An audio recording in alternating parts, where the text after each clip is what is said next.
नमस्कार साथियों, real education channel में एक बार फिर से आप सभी का स्वागत है।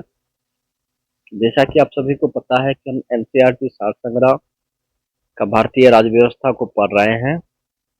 उसी क्रम में आइए आज हम पढ़ते हैं उपराष्ट्रपति से संबंधित कुछ विशेष तथ्य।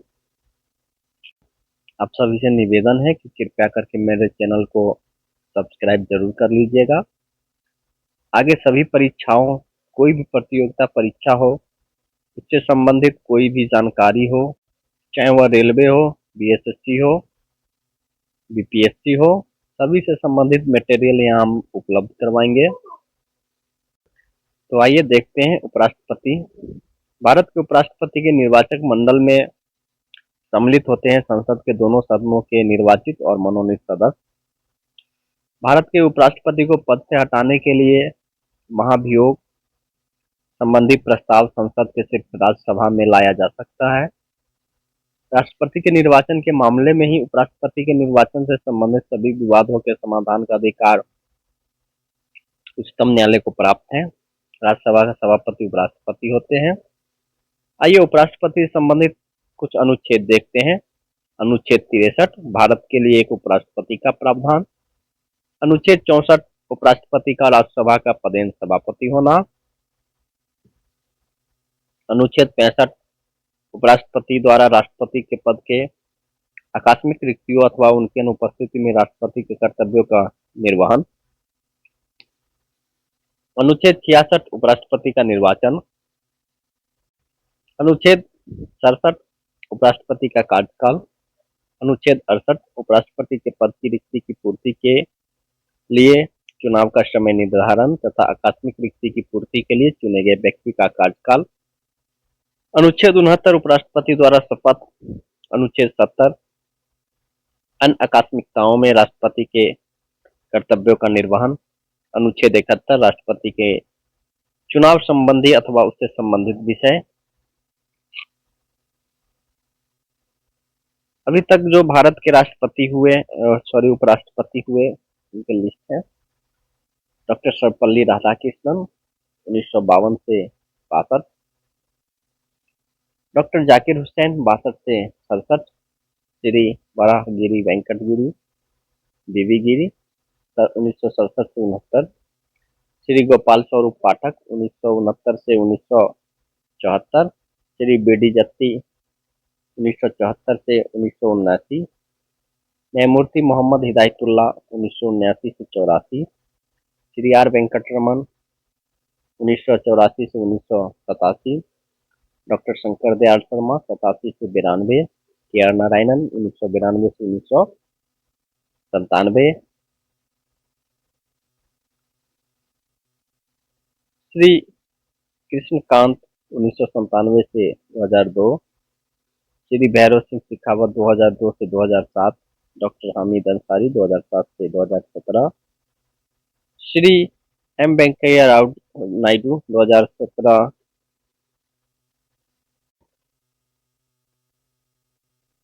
उसके बाद 14वें क्रम में आते हैं जगदीप धनखड़, जो 2022 से अभी तक उपराष्ट्रपति हैं। किस सदन की अध्यक्षता ऐसे व्यक्ति द्वारा की जाती है जो उस सदन का सदस्य नहीं होता है? राज्यसभा। राष्ट्रपति की मृत्यु, त्यागपत्र अथवा हटाए जाने की स्थिति में राष्ट्रपति का पदभार उपराष्ट्रपति सबसे पहले ग्रहण करेगा। भारत में उपराष्ट्रपति के पद से संबंधित प्रावधान अमेरिका के संविधान से लिए गए हैं। राष्ट्रपति या उपराष्ट्रपति किसी के भी निर्वाचन में राज्य अथवा संसद के किस सदन में भाग नहीं लेते हैं तो वो राज्य विधान परिषद के सदस्य हैं। भारत का राष्ट्रपति अपना त्यागपत्र उपराष्ट्रपति को संबोधित करके करते हैं। आइए दोनों की तुलना देखते हैं, राष्ट्रपति तथा उपराष्ट्रपति पद की तुलना।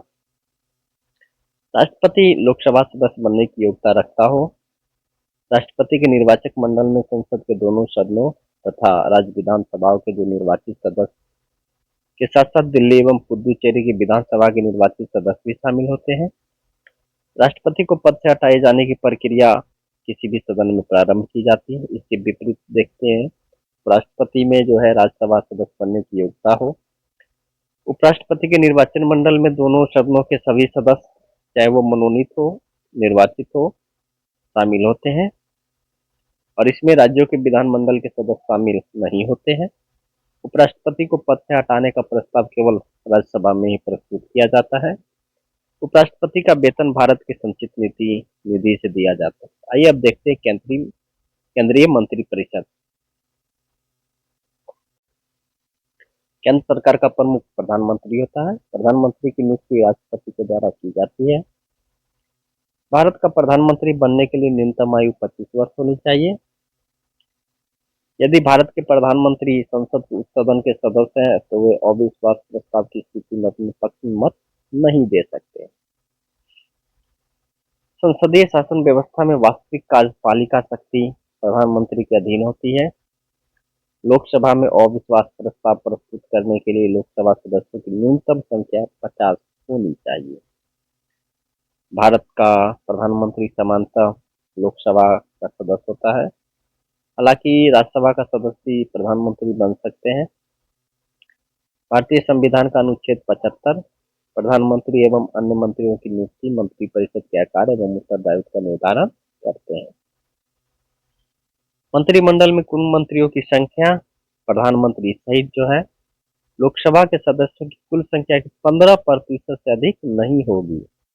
यह प्रावधान 51वां संविधान संशोधन 2003 में दिया गया था। संसद का सदस्य नहीं होने पर कोई व्यक्ति अधिकतम 6 महीने तक केंद्रीय मंत्री रह सकते हैं।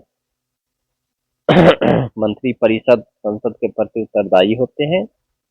भारत के संविधान के अनुच्छेद 257, 257 में कहा गया है कि प्रत्येक राज्य की कार्यपालिका शक्ति का इस प्रकार प्रयोग किया जाएगा जिससे संघ की कार्यपालिका शक्ति पर कोई प्रतिकूल प्रभाव न पड़े। लाभ के पद का निर्धारण संसद एवं राज्य विधानमंडल द्वारा किया जाता है। भारतीय राजनीतिक व्यवस्था में कार्यपालिका विधायिका के अधीन कार्य करती है। नेहरू की कैबिनेट में पहले गृह मंत्री तथा बाद में रक्षा मंत्री कैलाश नाथ काटजू बने। स्वतंत्र भारत के प्रथम वित्त मंत्री श्री आर के शनमुखम शेट्टी थे। भारत के लाल बहादुर शास्त्री जो एकमात्र ऐसे प्रधानमंत्री हुए जिनका विदेश में आकस्मिक निधन हुआ।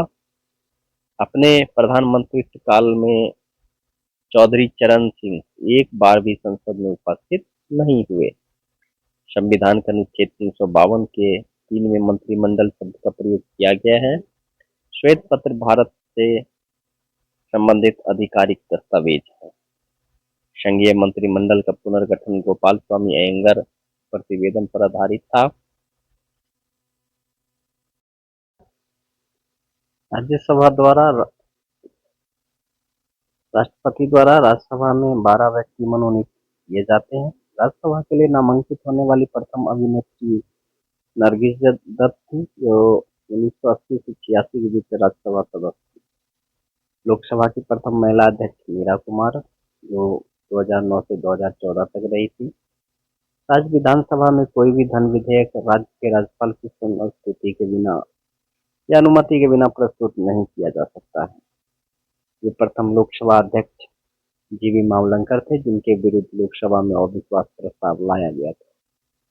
लोकसभा का सचिवालय लोकसभा अध्यक्ष के नियंत्रण में होता है। भारतीय राजनीतिक व्यवस्था में कौन सर्वोच्च है तो वो संविधान है। भारत की संचित निधि पर भारत के प्रधानमंत्री के वेतन और भत्ते का व्यय भारित नहीं होता है। धन विधेयक संसद के लोकसभा में पुनर्स्थापित किया जाता है। धन विधेयक राज्य विधानमंडल के केवल विधानसभा में प्रस्तुत किया जा सकता है। बजट की रूपरेखा आर्थिक कार्य विभाग द्वारा तैयार की जाती है। करों और सरकारी कामकाज के निर्वाह में हुई अन्य प्राप्तियों में संघीय सरकार को प्राप्त होने वाला राजस्व भारत की संचित निधि में जमा होता है। आर्थिक सर्वेक्षण प्रतिवर्ष संसद में आगामी वर्ष के बजट के प्रस्तुतिकरण से पूर्व प्रस्तुत किया जाता है। कोई विधेयक धन विधेयक है या नहीं इसका निर्णय लोकसभा अध्यक्ष करता है। भारत की संचित निधि से धन निकालने के लिए संसद का अनुमोदन अनिवार्य है। लेखानुदान संघ सरकार को किस प्रकार की अनुमति प्रदान करता है तो निश्चित अवधि के लिए भारतीय संचित निधि से धन निकालने की अनुमति।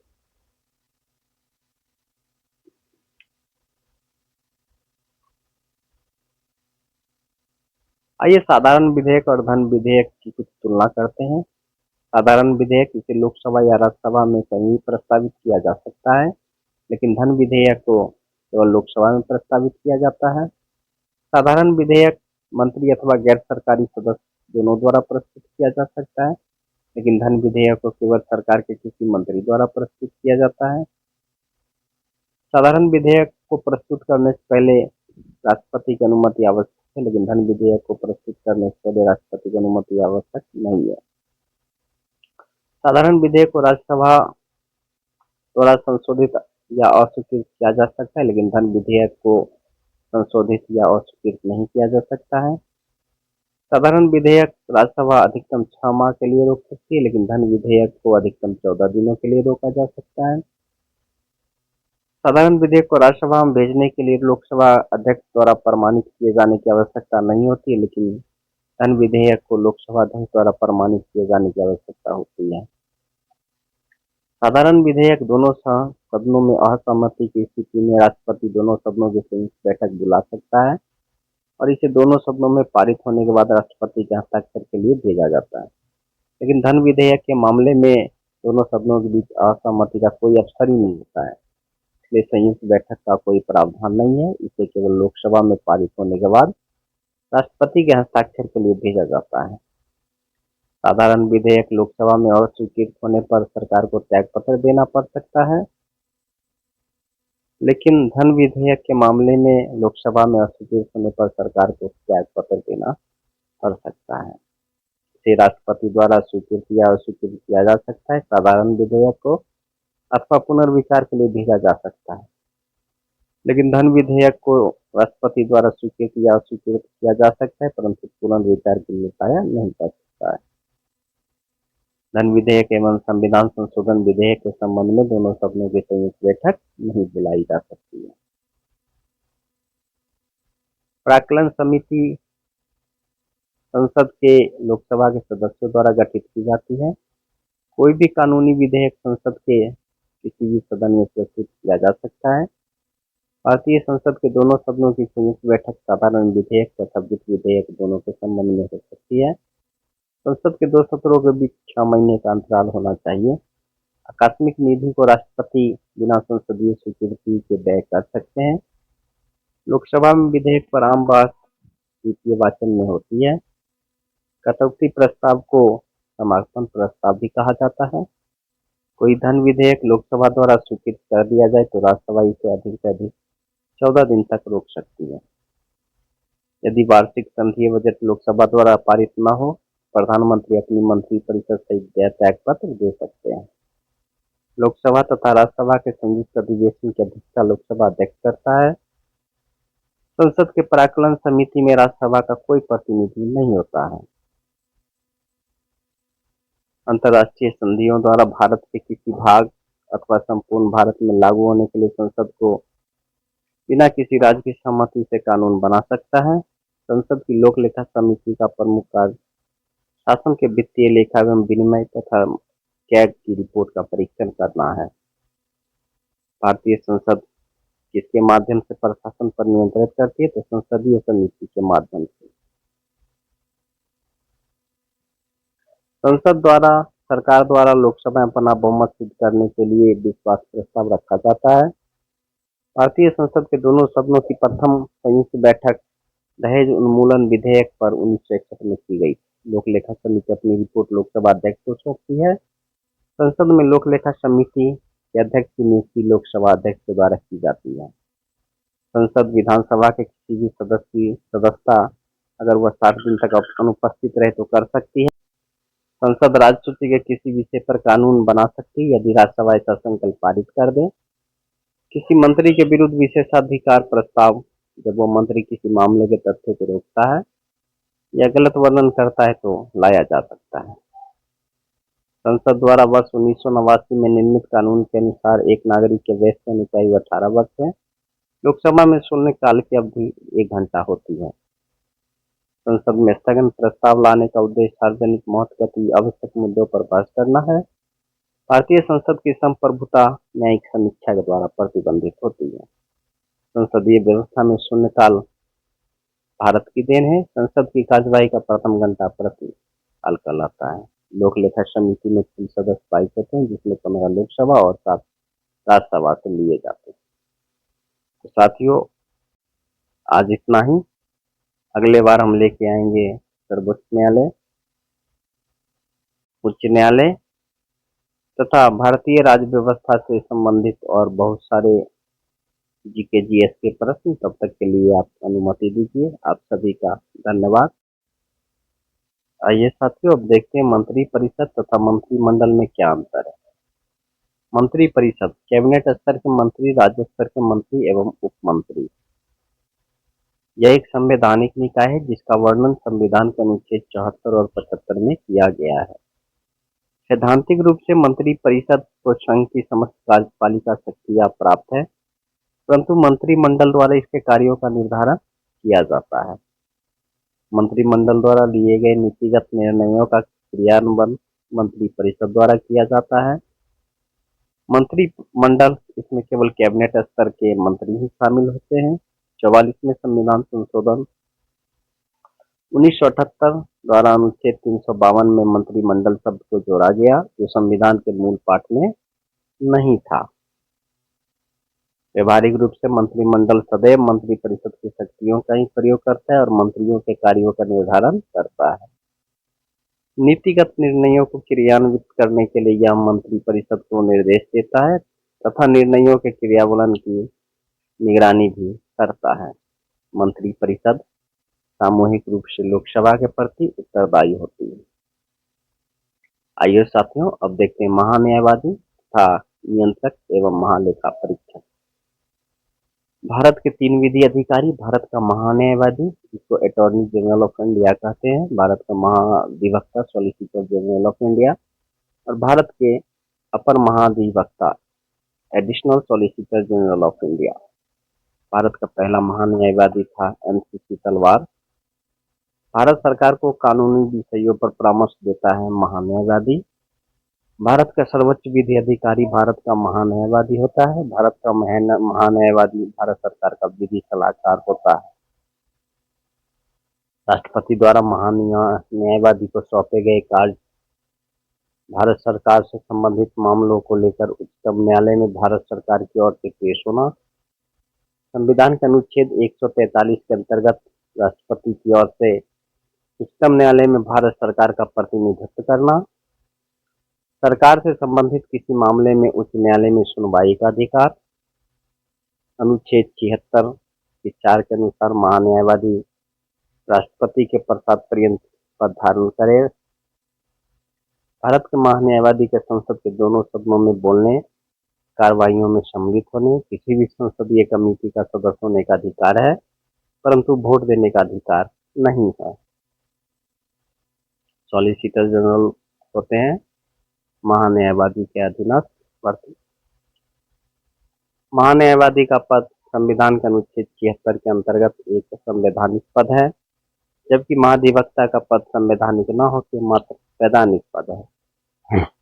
भारत के प्रथम नियंत्रक एवं महालेखा परीक्षक वी नरहरि राव थे। राज्य सरकार को कानूनी विषयों पर परामर्श महाधिवक्ता देता है। संसद की लोक सेवा समिति की बैठकों में भारत का नियंत्रक एवं महालेखा परीक्षक उपस्थित रहता है।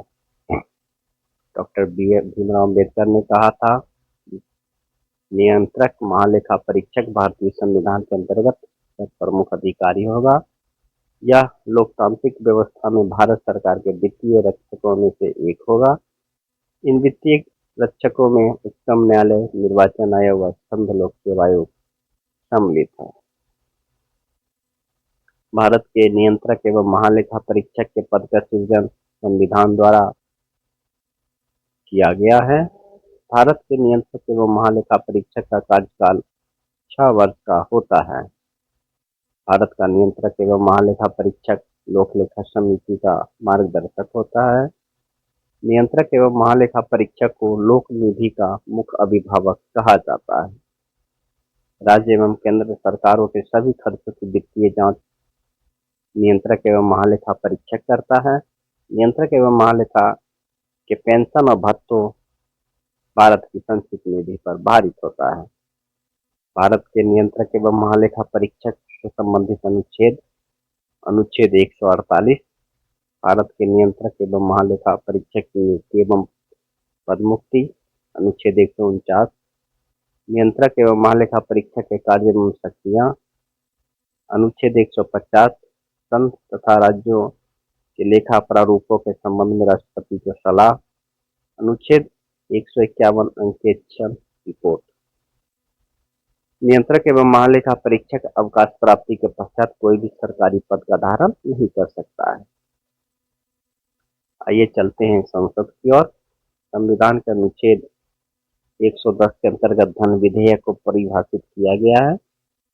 लोकसभा अध्यक्ष अपना त्याग पत्र लोकसभा उपाध्यक्ष को सौंपता है। संविधान के अनुच्छेद 82 के अनुसार लोकसभा की सीटों का राज्यों के मध्य आवंटन 1971 की जनगणना के आधार पर किया गया है। भारत में लोकसभा का अध्यक्ष लोकसभा सदस्यों में से ही चयनित किया जाता है। राज्यसभा की एकांतिक शक्ति के अंतर्गत अनुच्छेद 249 आता है। संविधान की चौथी अनुसूची राज्यसभा में स्थानों के आवंटन से संबंधित है। लोकसभा में सदस्यों की अधिकतम संख्या 552 हो सकती है। भारतीय संविधान के अंतर्गत संसद के सदस्यों के विशेषाधिकारों तथा उन्मुक्तियों को अनुच्छेद 105 निर्धारित करता है। लोकसभा और राज्यसभा की जनपूर्ति सदन की कुल संख्या की 1/10 संख्या होती है। राज्यसभा के सदस्य बनने के लिए न्यूनतम आयु 30 वर्ष है। राज्यसभा की अधिकतम निर्धारित सदस्य संख्या 250 है। संसद के किस सदन का अध्यक्ष इसका सदस्य नहीं होता तो राज्यसभा का। भारतीय संविधान का अनुच्छेद 253 अंतर्राष्ट्रीय समझौतों को लागू करने के लिए विधि निर्माण करने की शक्ति प्रदान करता है। भारतीय संसद में राष्ट्रपति और संसद के दोनों सदन लोकसभा एवं राज्यसभा सम्मिलित होते हैं। लोकसभा में राज्यवार सीटों का आवंटन सन 1971 की जनगणना पर आधारित है और यह 2026 तक यथावत रहेगा। आइए संसद से संबंधित अनुच्छेद को देखते हैं। अनुच्छेद 79 संसद का गठन।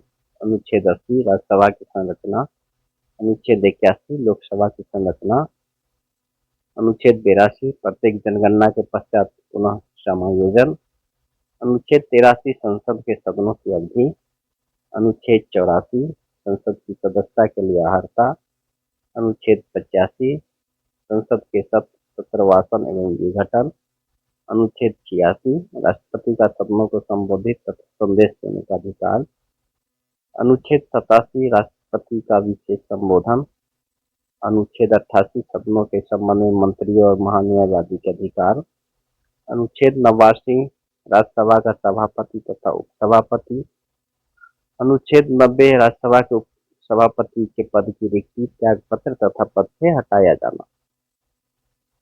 अनुच्छेद 91 सभापति के कर्तव्यों के निर्वहन अथवा सभापति के रूप में कार्य करने की उपसभापति अथवा अन्य व्यक्ति की शक्ति।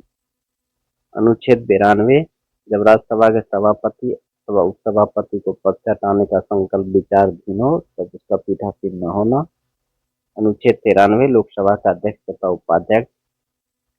अनुच्छेद 94 लोकसभा अध्यक्ष तथा उपाध्यक्ष पद की रिक्ति त्यागपत्र तथा पद से हटाया जाना। अनुच्छेद 95 लोकसभा का उपाध्यक्ष अथवा किसी अन्य व्यक्ति को लोकसभा अध्यक्ष के कर्तव्यों के निर्वहन की शक्ति। अनुच्छेद 96 जब लोकसभा अध्यक्ष अथवा उपाध्यक्ष को पद से हटाने का संकल्प विचाराधीन हो तब उसका पीठासीन न होना। अनुच्छेद 97 सभापति उपसभापति तथा अध्यक्ष और उपाध्यक्ष के वेतन भत्ते। अनुच्छेद 98 संसद का सचिवालय। अनुच्छेद 99 सदस्यों द्वारा शपथ। अनुच्छेद 100 दोनों सदनों में मतदान। अनुच्छेद 101 स्थानों का रिक्त होना। अनुच्छेद 102 संसद की सदस्यता के लिए निहत्ताएं। अनुच्छेद 103 सदस्यों की अयोग्यता। अनुच्छेद 104 अनुच्छेद 99 के अंतर्गत शपथ लेने या प्रतिज्ञान करने से पहले आहर्त न होते हुए अथवा निर्हित किए जाने पर भी सदन में बैठने तथा मतदान करने पर दंड। भारतीय चुनाव आयोग संसद तथा विधानमंडल दोनों के चुनाव के लिए उत्तरदायी है। लोकसभा में सदस्यों की संख्या 525 से बढ़ाकर 545 31वें संशोधन द्वारा किया गया। लोकसभा का कार्यकाल पूरा होने से पहले ही भंग कर सकता है प्रधानमंत्री की अनुशंसा पर राष्ट्रपति। अनुसूचित जनजातियों के लिए सर्वाधिक सीटें आरक्षित है मध्य प्रदेश में। लोकसभा का कार्यकाल आपातकाल की घोषणा के दौरान एक बार में 1 वर्ष तक के लिए बढ़ाया जा सकता है।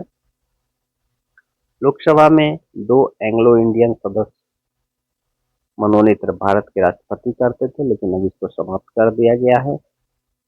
लोकसभा चुनाव में निर्वाचित होने के लिए किसी व्यक्ति की न्यूनतम आयु 25 वर्ष होनी चाहिए।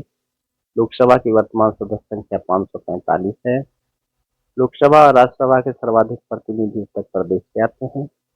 उत्तर प्रदेश के पश्चात लोकसभा में सर्वाधिक सीटें महाराष्ट्र में है। राज्यसभा एक अस्थायी सदन है क्योंकि इसे विघटित नहीं किया जा सकता। क्षेत्रफल की दृष्टि से सबसे बड़ा लोकसभा निर्वाचन क्षेत्र लद्दाख है।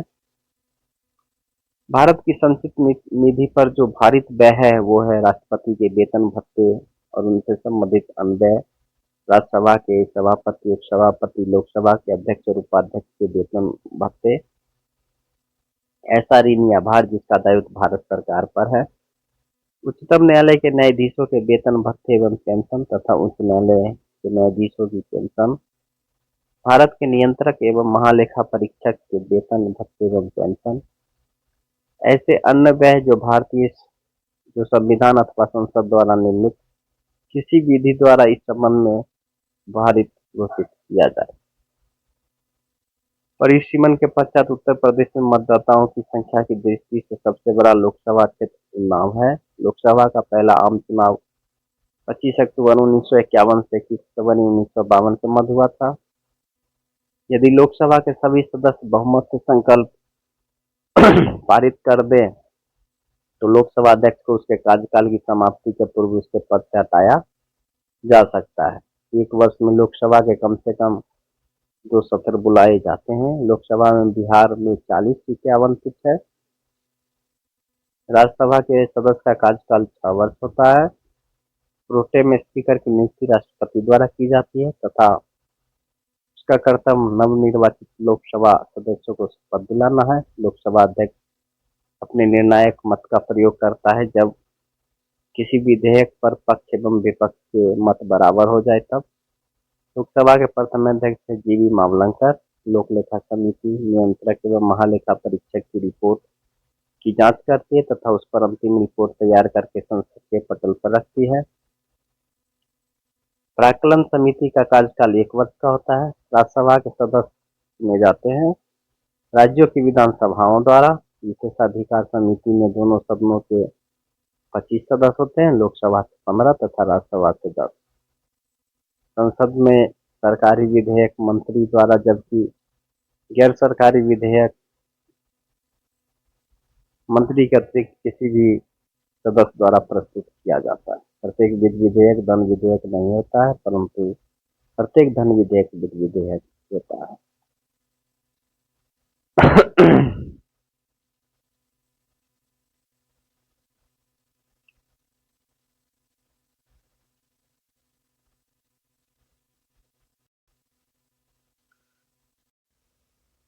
आइए साथियों, अब देखते हैं मंत्री परिषद तथा मंत्रिमंडल में क्या अंतर है। मंत्री परिषद कैबिनेट स्तर के मंत्री, राज्य स्तर के मंत्री एवं उप मंत्री। यह एक संवैधानिक निकाय है जिसका वर्णन संविधान के अनुच्छेद 74 और 75 में किया गया है। सैद्धांतिक रूप से मंत्री परिषद को संघ की समस्त कार्यपालिका शक्तियां प्राप्त है, परंतु मंत्रिमंडल द्वारा इसके कार्यों का निर्धारण किया जाता है। मंत्रिमंडल द्वारा लिए गए नीतिगत निर्णयों का क्रियान्वयन मंत्री परिषद द्वारा किया जाता है। मंत्रिमंडल इसमें केवल कैबिनेट स्तर के मंत्री ही शामिल होते हैं।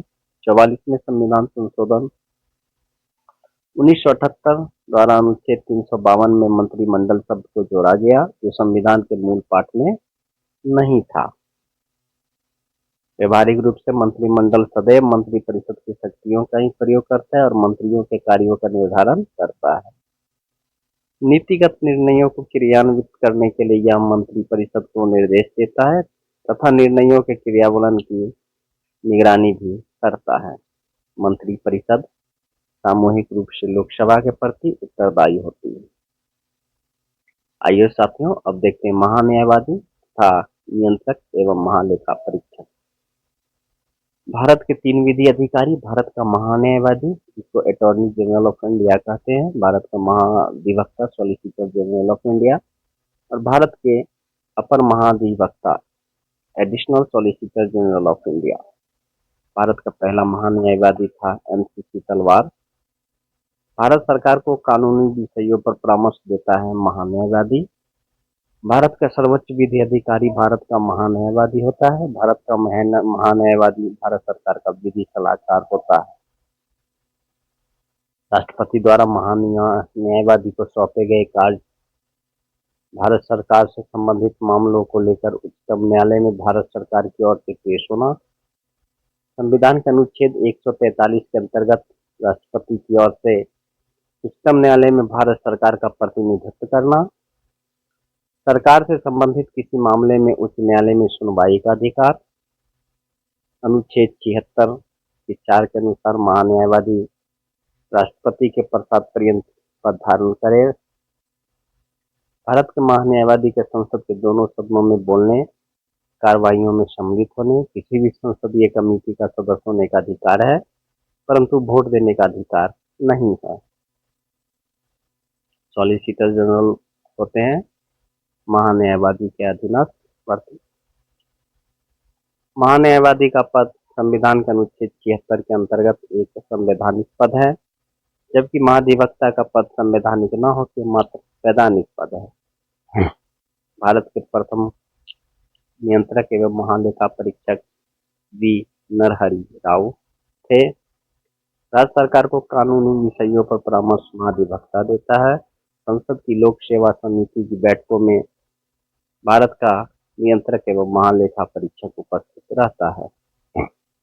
डॉक्टर भीमराव अम्बेडकर ने कहा था, नियंत्रक महालेखा परीक्षक भारतीय संविधान के अंतर्गत प्रमुख अधिकारी होगा। यह लोकतांत्रिक व्यवस्था में भारत सरकार के वित्तीय रक्षकों में से एक होगा। इन वित्तीय रक्षकों में उच्चतम न्यायालय, निर्वाचन आयोग व संघ लोक सेवा आयोग सम्मिलित है। भारत के नियंत्रक एवं महालेखा परीक्षक के पद